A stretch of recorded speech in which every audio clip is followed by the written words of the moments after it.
मानता हूँ ये मतदाता को रिश्वत देने की कोशिश है, साजिश है। हम उत्तर प्रदेश के नौजवान पीढ़ी को, आने वाली नस्लों को उनका मुस्तकबिल रोशन करना चाहते हैं। हम उन्हें सक्षम बनाना चाहते हैं और हमने कोई ऐसा वादा हमारी पार्टी नहीं करती जिसे सत्ता में आने के बाद पूरा ना किया जा सके।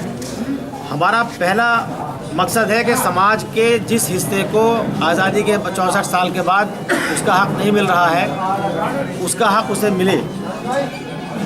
उत्तर प्रदेश का नौजवान आंध्र प्रदेश या कर्नाटक के नौजवानों की तरह उच्च तालीम और एडवांस टेक्नोलॉजी हासिल करके प्रदेश में, देश में, दुनिया में अपने माँ बाप का, अपने जन्म स्थान का, अपने प्रदेश का, अपने देश का नाम रोशन करें।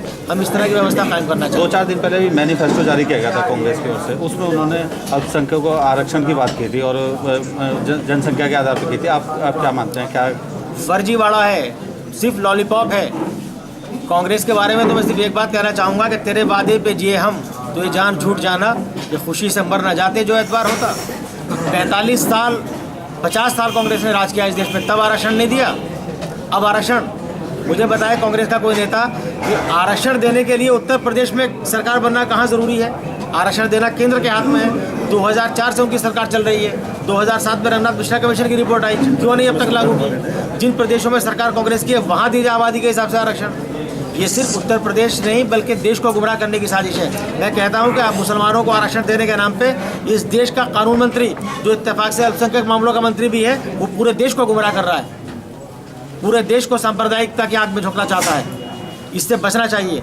और मैं अपने मुसलमान भाइयों से कहना चाहता हूँ कि आरक्षण का जो लोग सद्भाव दिखा रहे हैं, ये सब आजमाए हुए लोग हैं। आज मुलायम सिंह यादव 18% आरक्षण की बात कर रहे हैं।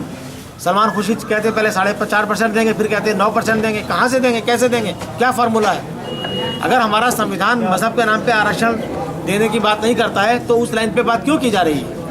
ये मतदाताओं को, देश को गुमराह करने की साजिश है। इस साजिश से देश को बचना चाहिए, प्रदेश को बचना चाहिए। मैं साफ तौर पर कहता हूँ कि ये फिरकापरस्त ताकतों को खुराक देने की कोशिश हो रही है। जहाँ तक मुसलमानों के आरक्षण का ताल्लुक है, हम कहते हैं कि 1950 का प्रेसिडेंशियल ऑर्डर हटा दीजिए, ख़त्म कर दीजिए उसे, जिसकी वजह से इस देश का दलित मुसलमान और दलित ईसाई आरक्षण के दायरे से बाहर है। मुसलमानों की एक बड़ी आबादी दलित कैटेगरी में आती है, उसको दलित कैटेगरी में आरक्षण मिल जाएगा, तमाम मसले हल हो जाएंगे। उस पर क्यों नहीं? उसकी आरक्षण की 1950 के प्रेसिडेंशियल ऑर्डर को ख़त्म करने की सिफारिश रघुनाथ मिश्रा कमीशन ने की है, अनुसूचित जाति आयोग ने भी की है, मायावती ने भी चिट्ठी लिखी है। देश के 6 मुख्यमंत्री चिट्ठी लिख चुके हैं, देश की तमाम पार्टियों के अध्यक्ष चिट्ठी लिख चुके हैं प्रधानमंत्री को।